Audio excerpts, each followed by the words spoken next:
हरे कृष्णा। जगत गुरु श्रील प्रभुपाद की जय। अनंत कोटि वैष्णवों की जय। आज हम भगवद गीता यथारूप के 8वें अध्याय के 8वें श्लोक का अध्ययन करने जा रहे हैं। जैसे कि इस अध्याय का नाम है अक्षर ब्रह्म योग या पार्थ प्रश्नोत्तर योग।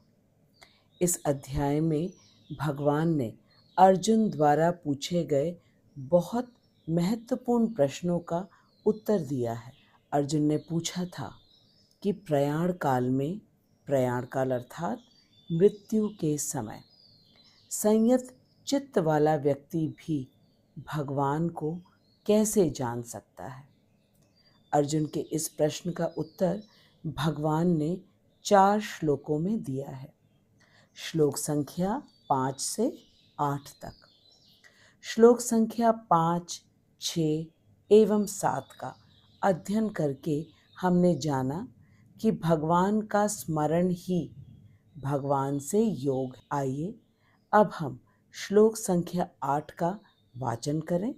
तत्पश्चात हम हमारे आचार्यों द्वारा दिया गया अन्वय, भावार्थ, भाव अनुवाद तथा तात्पर्य को पढ़ेंगे। अभ्यास योग युक्तेन चेतसा न अन्यगामिना परमं पुरुषं दिव्यं याति पार्थ अनुचिन्तयन्। अभ्यास योग युक्तेन चेतसा न अन्यगामिना परमं पुरुषं दिव्यं याति पार्थ अनुचिन्तयन्। अभ्यास योग युक्तेन चेतसा न अन्यगामिना परमं पुरुषं दिव्यं याति पार्थ अनुचिन्तयन्। अभ्यास युक्तेन भगवान के ध्यान रूप अभ्यास से युक्त, चेतसा चित्त से, न अन्य गामिना अनन्य या अचल, परमम परम, पुरुषम श्री भगवान को, दिव्यम अलौकिक, याति प्राप्त होता है, पार्थ हे प्रथापुत्र, अनुचिंतयन निरंतर चिंतन करते हुए। भगवान ने अर्जुन से कहा, हे पार्थ, जो पुरुष अनन्य चित्त से निरंतर परम पुरुष के स्मरण का अभ्यास करता है, वह निस्संदेह मुझको ही प्राप्त होता है। आज के श्लोक को गहराई से समझने से पहले आइए एक बार हम भगवान और अर्जुन के बीच में हुई वार्तालाप को दोहरा लेते हैं। अर्जुन ने भगवान से पूछा था कि प्रयाण काल में संयत चित्त वाला व्यक्ति भी आपको किस प्रकार जान सकता है। अर्जुन ने ये प्रश्न इसलिए पूछा था क्योंकि प्रयाण काल में व्यक्ति की स्थिति बहुत विकट हो जाती है। कफ, पित्त, वायु से उसका गला अवरुद्ध हो जाता है और शरीर के समस्त अंग कार्य करना बंद कर देते हैं।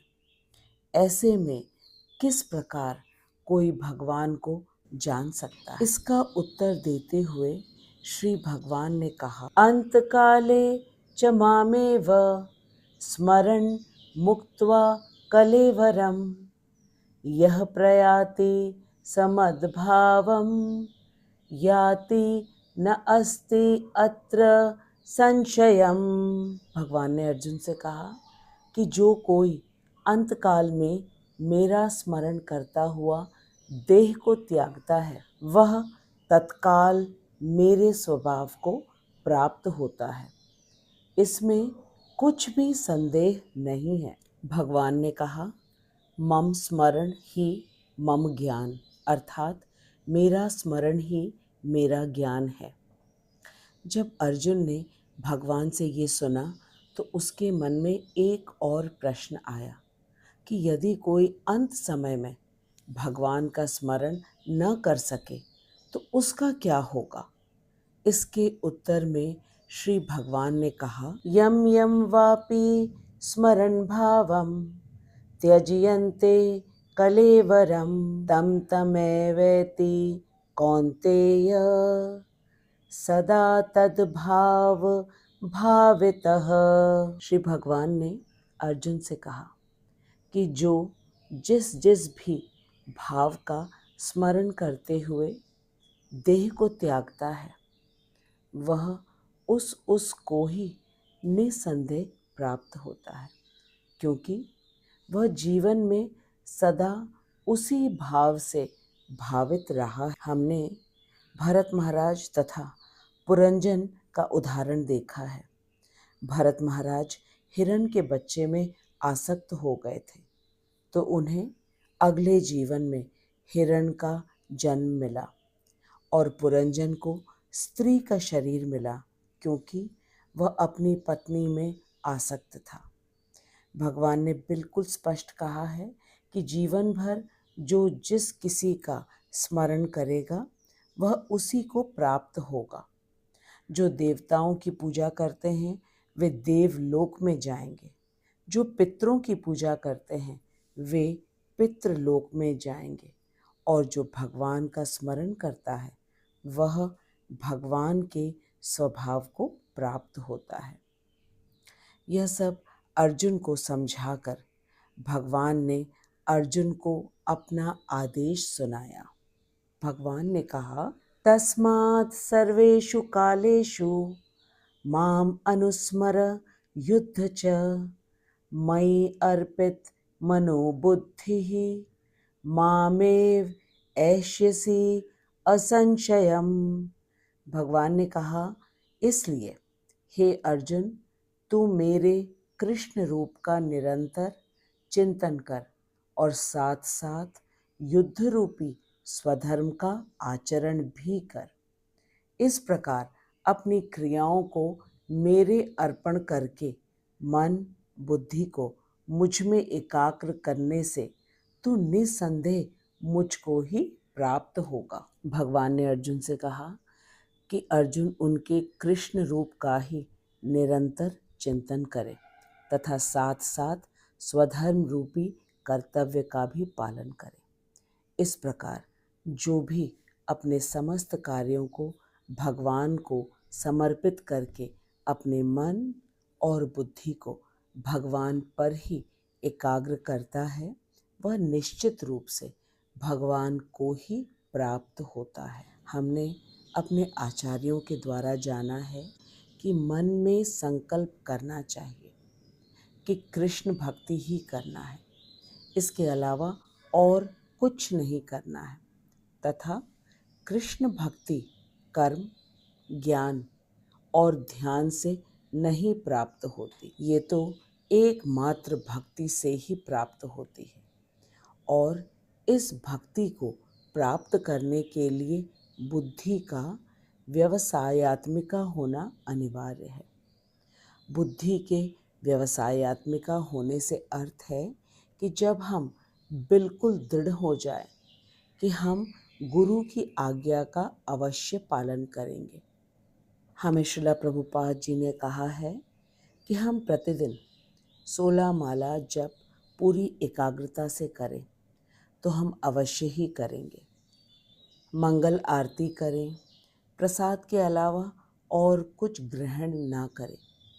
इस प्रकार यदि हम दृढ़ हो जाएं कि चाहे हमें सुख मिले या दुख, चाहे घर परिवार रहे या ना रहे, लेकिन हम गुरु आज्ञा अवश्य ही पालन करेंगे, तो ये है व्यवसायत्मिका बुद्धि। इस प्रकार जो अपने मन बुद्धि को भगवान पर एकाग्र करता है उसे भगवत प्राप्ति अवश्य होगी, इसमें तनिक भी संदेह नहीं है। अर्जुन ने भगवान से जब मन बुद्धि को एकाग्र करने की बात को सुना तो वह अब जानना चाहता है कि यह कैसे होगा, क्योंकि मन तो अत्यधिक चंचल है। अर्जुन के मन में उठे प्रश्न का उत्तर भगवान ने श्लोक संख्या 8 में दिया है, जिसका हम आज अध्ययन कर रहे हैं। यह श्लोक अत्यंत महत्वपूर्ण है, इसीलिए मैं आपसे प्रार्थना कर रही हूँ कि आप खूब एकाग्रचित्त और पूर्ण निष्ठा से वीडियो को अंत तक अवश्य देखिएगा। आइए अब हम श्रील विश्वनाथ चक्रवर्ती ठाकुर के अन्वय तथा भाव अनुवाद को पढ़ते हैं। श्रील विश्वनाथ चक्रवर्ती ठाकुर की जय, अनंत कोटि वैष्णवों की जय। पार्थ, हे पार्थ, अभ्यास योग युक्तेन, अभ्यास योग से युक्त, न अन्य गामिना, कहीं और न जाने वाले, चेतसा चित्त से, दिव्यम परमम पुरुषम, दिव्य परम पुरुष का, अनुचिंतयन, निरंतर चिंतन करते करते, तमेव उन्हें ही याति प्राप्त होता है। भगवान ने अर्जुन से कहा, हे पार्थ, अभ्यास योग से युक्त तथा कहीं और न जाने वाले चित्त से निरंतर दिव्य परम पुरुष का चिंतन करते करते उन्हें ही प्राप्त होता है। विश्वनाथ चक्रवर्ती ठाकुर कह रहे हैं कि भगवान ने कहा, तस्मात् स्मरण अभ्यासेन एव अंतकाले स्वतएव मत स्मरणम भवति, अर्थात इसलिए स्मरण का अभ्यास करने वाले को अंतकाल में स्वतः ही मेरा स्मरण होता है। तेन च माम प्राप्नोति, अर्थात वे इस प्रकार मुझे ही प्राप्त कर। यत चेतसो मत स्मरणेव परमो योग, अतः मेरा स्मरण ही चित्त का परम योग है। भगवान बार बार अभ्यास पर जोर दे रहे हैं। अभ्यास से ही भगवान का स्मरण होगा और भगवान का स्मरण ही योग है।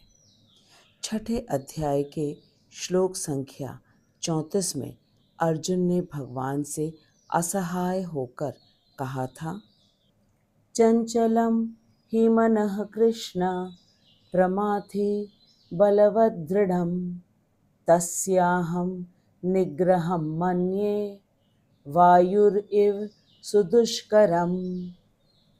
अर्जुन ने कृष्ण से कहा, हे कृष्ण, मन बड़ा ही चंचल, उद्वेग कारक, बलवान और दुराग्रही है। इस कारण मुझे मन को वश करना वायु को वश में करने से भी कठिन लगता है। इसके उत्तर में भगवान ने अर्जुन से कहा, असंशयम महाबाहो मनो दुर्निग्रहम चलम, अभ्यासेन तु कौन्तेय वैराग्येण च गृह्यते। श्री भगवान ने कहा, हे महाबाहो कुंती नंदन, चंचल मन का संयम करना निसंदेह ही बड़ा कठिन है, परंतु निरंतर अभ्यास और वैराग्य से मन वश में हो सकता है। अभ्यासेन तु कौन्तेय वैराग्येण च गृह्यते। चंचल मन को वश में करने का भगवान ने एक ही उपाय दिया है और वह उपाय है अभ्यास। जितना ज़्यादा हम हरे कृष्ण महामंत्र का जप और संकीर्तन करेंगे तथा भक्तों की संगति में रहकर कथा का श्रवण करेंगे, प्रसाद पाएंगे, तब संसार की भौतिक वस्तुओं और व्यक्तियों से वैराग्य होगा और यह चंचल हठी मन शांत होगा। इसके अन्यथा चंचल मन को वश में करने का कोई और उपाय नहीं है। श्री विश्वनाथ चक्रवर्ती ठाकुर हमें आगे कह रहे हैं कि अविच्छिन्न तैल धारावत निरंतर भजन की प्राप्ति के लिए अभ्यास योग का अवलंबन करना आवश्यक है। अविच्छिन्न तैल धारावत का अर्थ है कि यदि हम पानी को ग्लास से गिराते हैं तो जैसे ही ग्लास को सीधा करते हैं पानी गिरना बंद हो जाता है, लेकिन यदि हम तेल या शहद को गिराते हैं और यदि हम पात्र को सीधा भी कर लेते हैं तो कुछ देर तक उसकी धारा बहती है। इसी को कहा गया है अविच्छिन्न तैल धारावत। इस तरीके से निरंतर भजन की प्राप्ति के लिए अभ्यास योग का अवलंबन करना आवश्यक है। इसीलिए अभ्यास योग के द्वारा अन्य विषयों से प्रत्याहार पूर्वक या हटाकर अपने मन को भगवत स्मरण में नियुक्त करना चाहिए। ऐसा होने से विक्षिप्त चित्त को जीतकर निरंतर भगवत स्मरण के द्वारा अंतिम समय में अनायास ही भगवत स्मरण उपस्थित हो जाता है। श्रीमद् भागवत में भी ऐसा कहा गया है, अभ्यासेन आत्मनो योगी धारयेत चलम मनः। इसका अर्थ है अभ्यास द्वारा योगी पुरुष मन को स्थिर करेंगे। श्री विश्वनाथ चक्रवर्ती ठाकुर हमें भगवान द्वारा कहे गए वचन को समझाते हुए कह रहे हैं कि अभ्यास योग के द्वारा अन्य विषयों से चित्त को हटाकर भगवत स्मरण में नियुक्त करना चाहिए। ऐसा करने से विक्षिप्त चित्त को जीतकर निरंतर भगवत स्मरण के द्वारा अंतिम समय में अनायास ही भगवत स्मरण उपस्थित हो जाता है। यहाँ हमें ध्यान देना है कि चक्रवर्ती पाद ने कहा है विक्षिप्त चित्त को जीतकर। विक्षिप्त चित्त कैसे हो गया, ये ध्यान देने वाली बात है। हम तो सच्चिदानंद भगवान के अंश हैं, फिर हमारा चित्त विक्षिप्त कैसे हो गया, हमारा चित्त दूषित कैसे हो गया? तो इसका उत्तर ये है कि हम भगवान के अंश अवश्य हैं, लेकिन हम अति क्षुद्र हैं। क्षुद्र होने के नाते हम अति कमज़ोर हैं। हम भगवान की तटस्था शक्ति हैं। भगवान हैं परम शक्तिमान और हम भगवान की तटस्था शक्ति हैं, और ये जगत है भगवान की बहिरंगा शक्ति। ये तीन तत्व हैं।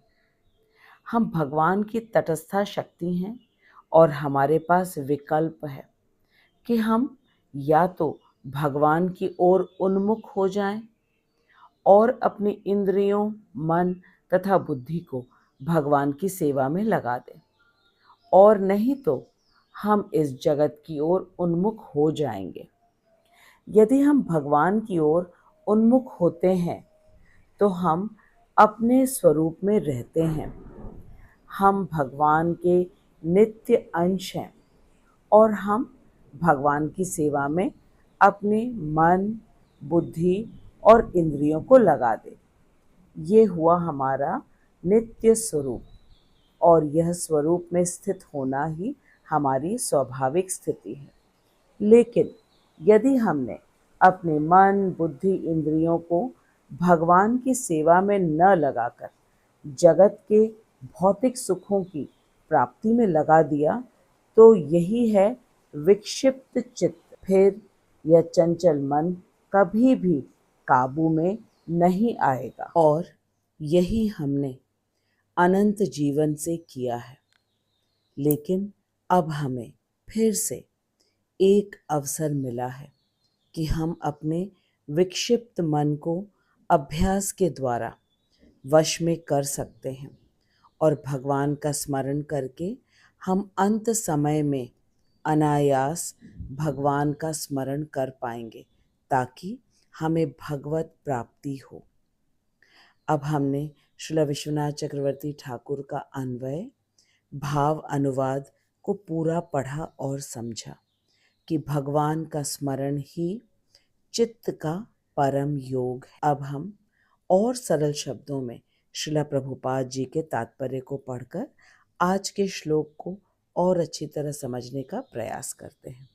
श्रील विश्वनाथ चक्रवर्ती ठाकुर की जय, श्रील प्रभुपाद की जय, अनंत कोटि वैष्णवों की जय। श्रील प्रभुपाद कह रहे हैं कि भगवान ने अर्जुन से कहा, हे पार्थ, जो पुरुष अनन्य चित्त से निरंतर परम पुरुष के स्मरण का अभ्यास करता है वह निसंदेह मुझको ही प्राप्त होता है। अभ्यास योग युक्तेन चेतसा न अन्य गामिना परमं पुरुषम दिव्यम याति पार्थ अनुचिंतयन। प्रभुपाद जी तात्पर्य में बता रहे हैं कि इस श्लोक में भगवान श्री कृष्ण ने अपने स्मरण के महात्म्य पर बल दिया है। हरे कृष्ण संकीर्तन से श्री कृष्ण की स्मृति जागृत हो उठती है। भगवत नाम ध्वनि के श्रवण कीर्तन का यह अभ्यास कर्ण, रसना और चित्त को भक्ति योग में लगा देता है। प्रभुपाद जी बता रहे हैं कि यह यौगिक ध्यान बड़ा ही सुख साध्य और भगवत प्राप्ति के अनुकूल है। पुरुषम का तात्पर्य भोक्ता है। आज के श्लोक में भगवान ने कहा परमम पुरुषम दिव्यम, तो पुरुषम का तात्पर्य भोक्ता है। श्री भगवान की तटस्था शक्ति होते हुए भी जीव प्राकृत विकारों से ग्रस्त है।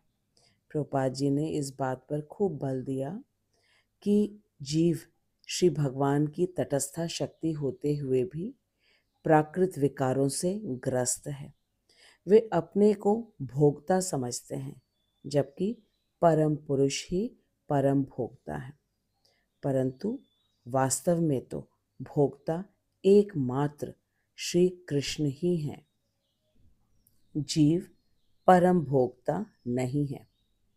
यहाँ स्पष्ट उल्लेख है कि नारायण, वासुदेव आदि अपने विभिन्न अंश प्रकाशों में एकमात्र श्री भगवान परम भोक्ता हैं।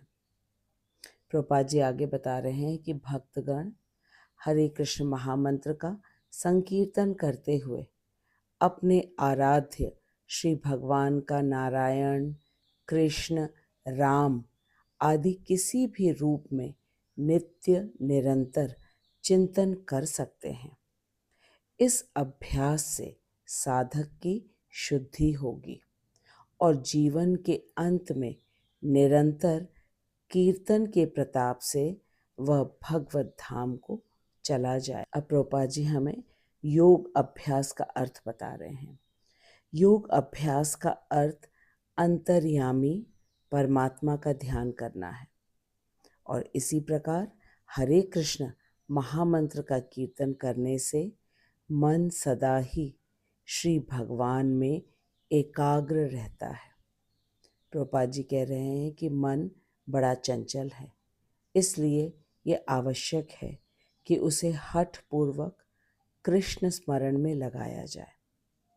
इस संदर्भ में प्रभुपाद जी एक उदाहरण दे रहे हैं। उदाहरण है उस कीट का जो निरंतर भृंग का चिंतन करते करते उसी जीवन में वह भृंग बन जाता है। भृंग है बरैया, जो कि पीले रंग का होता है। तो जब भृंग एक कीड़े को उठा ले आता है और वो कीड़ा लगातार डरता रहता है उस भृंग से कि कहीं भृंग आ न जाए, कहीं भृंग खा न ले उसे, इस बात का निरंतर चिंतन करते करते वह कीड़ा उस जीवन में ही भृंग बन जाता है और उड़ जाता है। ऐसे ही यदि हम श्री कृष्ण का नित्य स्मरण किया करें तो ये निश्चित है कि जीवन के अंत में हमें श्री कृष्ण के तुल्य दिव्य देह मिलेगी। प्रभुपाद जी हमें बता रहे हैं कि श्री भगवान ने अपने कृष्ण रूप के स्मरण पर बल दिया है ताकि हमारी सुप्त चेतना जागृत हो जाए। स्मरण की विधि है हरे कृष्ण महामंत्र का निरंतर जप करना। यह विधि बहुत ही सरल है तथा भगवत प्राप्ति के अनुकूल है। इस विधि में कर्ण, जीभ तथा मन की आवश्यकता है। मन का स्थिर होना निश्चित रूप से कठिन है, लेकिन जीभ और कान को तो स्मरण में सरलता से लगाया ही जा सकता है। जप करते समय मन में राधा कृष्ण की सखियों सहित, ग्वाल बालकों सहित यमुना जी के तट पर खेलते हुए स्वरूप का स्मरण करना चाहिए और जब जब मन इधर उधर चला जाए तो उसे हठ पूर्वक वापस लाकर जप में लगाने का अभ्यास करना ही चाहिए। इस प्रकार लगातार मन को लगाने का अभ्यास करते करते निश्चित रूप से एक दिन मन वश में आ जाएगा। आज के श्लोक में भगवान को परम पुरुषम कहा गया है। पुरुषम का तात्पर्य है भोक्ता। भोक्ता का अर्थ है कि जो आनंद ले सकता है। आनंद तो एकमात्र स्वामी ही ले सकता है और स्वामी तो हैं श्री कृष्ण। इसीलिए कृष्ण परमम पुरुषम हैं और हम जीवात्मा श्री भगवान की तटस्था शक्ति होते हुए भी विकारग्रस्त हैं। विकार का कारण ये है कि हम अंश हैं और भगवान है अंशी। अंश का धर्म है कि वह अपने अंशी की सेवा करे, लेकिन जब जीव सेवा की भावना को छोड़कर इस जगत में आनंद लेने की भावना रखता है तो वह अपनी स्वाभाविक स्थिति से विकृत हो जाता है। स्वाभाविक स्थिति तो ये है कि जीव नित्य कृष्ण दास है। इस बात को भूलकर जब वह भगवान की सृष्टि, जो कि भगवान की बहिरंगा शक्ति है और भगवान के आनंद के लिए है, जब जीवात्मा इस सृष्टि को भोगने की प्रवृत्ति रखता है, इसी को विकार कहते हैं। इस विकार को दूर किया जा सकता है नित्य भगवान के स्मरण से, और भगवान के स्मरण का सबसे सरल तरीका है हरे कृष्ण महामंत्र। हमें हरे कृष्ण महामंत्र श्री चैतन्य महाप्रभु ने दिया है, जो कि स्वयं राधा कृष्ण के मिश्रित अवतार हैं और मात्र 540 वर्ष पूर्व पश्चिम बंगाल के नवद्वीप में मायापुर में प्रकट हुए। उन्होंने यह आदेश दिया है कि जन जन को हरे कृष्ण महामंत्र का संकीर्तन सुनाया जाए और दिव्य हरि के नाम को बांटा जाए, ताकि सभी के चित्त का मार्जन हो सके। क्योंकि जब तक चित्त शुद्ध नहीं होता तब तक कोई भी हरि नाम के रस का आस्वादन नहीं कर सकता है। इसीलिए हरिनाम संकीर्तन और नाम जप दोनों ही आवश्यक है। नाम जप का अर्थ है कि जब भक्त अकेले में धीरे धीरे हरे कृष्ण महामंत्र का जप करता है और जब इसी महामंत्र को खूब जोर से सभी भक्तों के साथ बोला जाता है, गाया जाता है, तब यह हरिनाम संकीर्तन हो जाता है। श्रील प्रभुपाद जी अब हमें योग अभ्यास तथा हरिनाम संकीर्तन में अंतर बता रहे हैं। योग अभ्यास का अर्थ है कि हृदय में स्थित अंतर्यामी परमात्मा का चिंतन करना या ध्यान करना, और हरे कृष्ण महामंत्र का कीर्तन या जप करने से मन सदा ही श्री भगवान में एकाग्र रह। हरे कृष्ण महामंत्र एकमात्र औषधि है चंचल मन को वशीभूत करने के लिए। इसीलिए यह नितांत ही आवश्यक है कि मन को हठ पूर्वक कृष्ण स्मरण में लगाया जाए।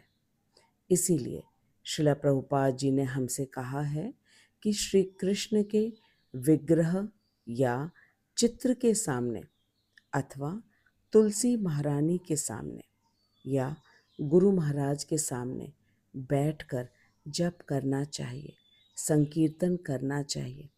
और यदि मन संसार की बातों में इधर उधर हो भी जाए तो मन को पुनः पुनः लाना चाहिए।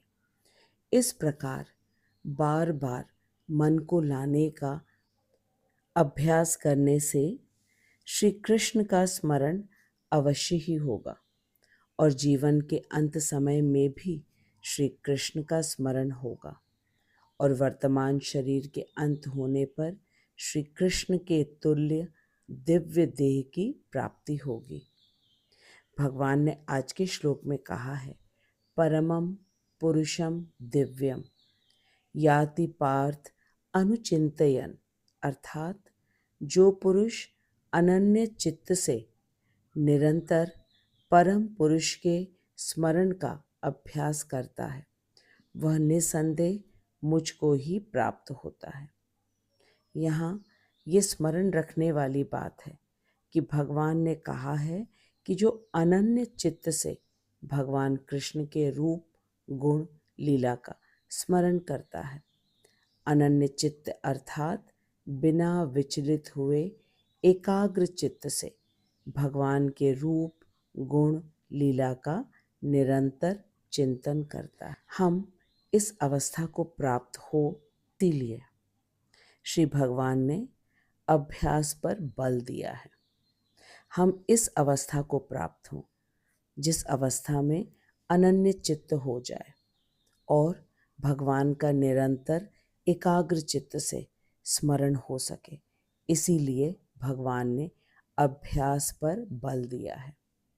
मन चंचल अवश्य है, लेकिन मन को हमें हठपूर्वक वापस लाने का अभ्यास करना चाहिए।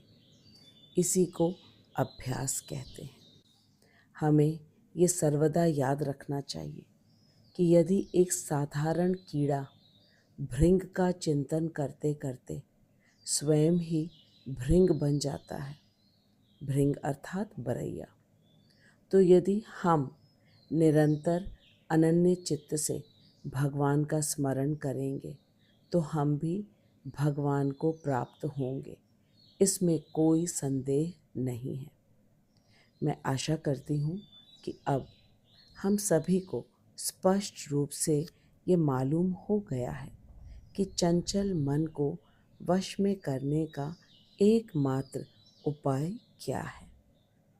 मन को वश में करना इसलिए आवश्यक है क्योंकि भक्ति तो मन को ही करना है, लेकिन जब तक मन वश में न हो तब तक जीभ और कान को जोर जोर से महामंत्र करने में लगाना आवश्यक है और इस अभ्यास से मन भी वश में आ जाएगा, क्योंकि यह उपाय हमें भगवान और हमारी गुरु परंपरा ने दिया है। इसलिए इस अभ्यास में कोई भी विफल नहीं हो सकता, सब के सब सफल होंगे। मैं श्रीला प्रभुपाद, श्रीला विश्वनाथ चक्रवर्ती ठाकुर तथा अपने शिक्षा गुरु हिज ग्रेस हरिमोहन दास प्रभु जी को दंडवत प्रणाम करती हूँ, जिनकी अहेतुकी कृपा से हम भगवान के गुह्य ज्ञान को समझने का प्रयास कर रहे हैं।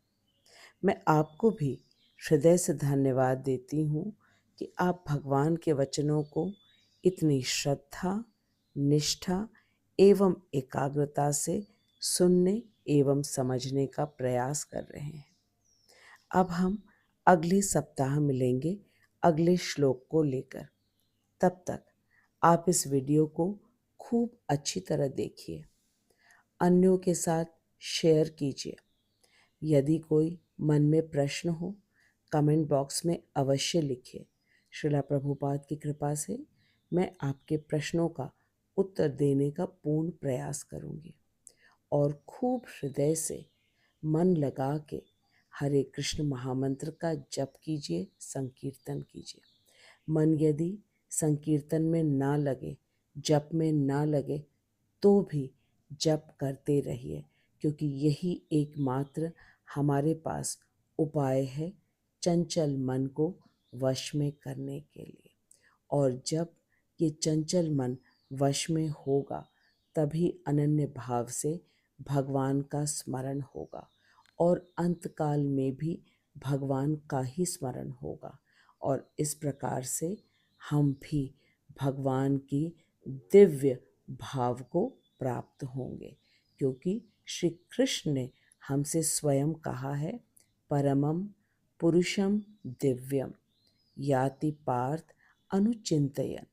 अर्थात जो पुरुष अनन्य चित्त से निरंतर परम पुरुष के स्मरण का अभ्यास करता है, वह निसंदेह ही मुझको प्राप्त होता है।